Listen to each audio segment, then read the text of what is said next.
कोटद्वार शहर के हालात बिगड़ने में सुदर्शन चक लाइव के रिपोर्टर ने विधायक से पूछ लिए कड़वे सवाल। कोटद्वार विधायक ऋतु खंडीभूषण ने जन समस्याओं के दौरान विभागीय अधिकारियों और कर्मचारियों की लगा दी क्लास। लॉ एंड ऑर्डर में पुलिस विभाग को दिए सख्त निर्देश, वहीं व्यवस्थाएं न सुधरने में हो सकती है बड़ी कार्रवाई। आपको बता दें, विधायक ऋतु खंडीभूषण को जनता से लगातार शिकायतें मिल रही थी। ऐसे में पौड़ी जिलाधिकारी, पौड़ी एसएसपी समेत सभी विभाग के अधिकारी मौके में हुए हाजिर। वहीं व्यापार मंडल के अध्यक्ष प्रवीण भाटिया मंजू भाई और महामंत्री नवीन गोयल विक्की भाई ने अतिक्रमण, जीएसटी और पुलिस विभाग की कार्यशैली में दिखाई नाराजगी। देश और दुनिया की खबरों के साथ कोटद्वार की खबर भी पाएं, बस आप देखते रहें सुदर्शन चक्र लाइव, खबर जो हम बनाएं। सुदर्शन चक्र लाइव, सुदर्शन चक्र लाइव, सुदर्शन चक्र लाइव।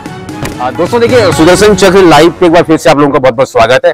अब मैं बात करूं, जब कोटद्वार के विकास की बात चलती है तो निश्चित तौर पर जो स्थानीय विधायक है वो कहीं ना कहीं जिम्मेदार होता है। और मेरे से इस समय जुड़ भी चुके हैं जो स्थानीय विधायक हैं, श्रीमती ऋतु खंडीभूषण मैडम। एक बहुत बड़ी आज जो है मीटिंग देखने को मिली, तमाम फरियादी यहाँ पे पहुंचे और आपने कहीं ना कहीं बहुत अच्छा उसका हल भी निकाला। तमाम आला अधिकारी भी यहाँ पे पहुंचे, लॉ एंड ऑर्डर की भी बात की, देवी रोड से संबंधित बात हुई, पेयजल विभाग यहाँ पे पहुंचा।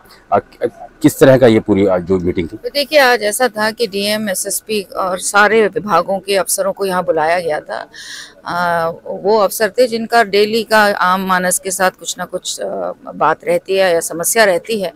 हमारे पहले व्यापारी संघ के सारे व्यापार संघ जो हमारे हैं, कोटद्वार से, दुर्गापुरी से, चंडीचौर से, हमने बुलाए थे कि आप अपनी बातों को रखिए। चाहे उसमें हमारे पार्किंग की आवश्यकता जो है, हमारे चलान की बात हो रही है, तह बाजारी की बात हो रही है, आरटीओ से कुछ समस्या है या जीएसटी से कोई समस्या है, तो उसकी बातचीत हुई। और मुझे लगता है कि जब हम लोग बातचीत करते हैं तो हल जल्दी ना भी निकले, लेकिन बात संज्ञान में आती है तो सरकार प्रयास करती है कि उन बातों को किस तरह से उनका हम निवारण कर पाएं, उसकी चिंता होती है।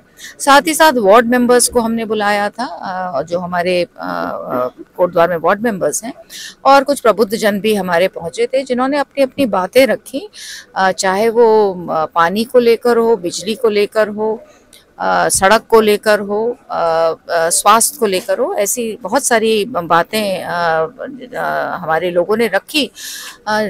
आवश्यक ये था कि हम डीएम और एसएसपी के सामने इन बातों को रखें, ताकि डीएम भी संज्ञान में लें, वो इसको देखें, कंटिन्यूस रिव्यू करें, ताकि जो समस्याएं हो रही हैं वो आगे ना हो। मैडम, पहला पॉइंट में मैं भी मौके पे था। अब पहला पॉइंट कहीं ना कहीं लॉ एंड ऑर्डर पे आया, कहीं ना कहीं एक जो लॉ एंड ऑर्डर कहीं ना कहीं वीक नजर आ रहा है इस समय कोटद्वार में। और आपने खुद भी एक बात बीच में बोली थी कि हर चीज तो यहाँ पे नहीं आ पा रही, लेकिन स्मैक और तमाम नशा जो है वो पहले पहुंच जा रहा है। इसको लेकर कुछ चेतावनी आपने अगर दी? देखिए, बिल्कुल करी है। हमारे अभी नए युवा एसएसपी आए हैं और डीएम भी यहाँ पर हैं, यंग है वो भी, और मुझे पूरा विश्वास है कि वो इस पर कार्रवाई करेंगे और तेजी से आगे कार्रवाई इन चीज़ों पे होगी। लॉ एंड ऑर्डर किस तरह से और मुस्तैद हो, किस तरह से ठीक हो, हमारे बच्चों के पास तक जो ड्रग्स हम चाह रहे हैं ना पहुंचे, वो किस तरह से हो, इस पर अवश्य कार्रवाई होगी। आखिरी सवाल गलत है, यातायात को लेकर ई रिक्शा तमाम कहीं कहीं को रजिस्ट्रेशन अभी तक नहीं हो पाया, लोग बिना सत्यापन होकर चल रहे हैं।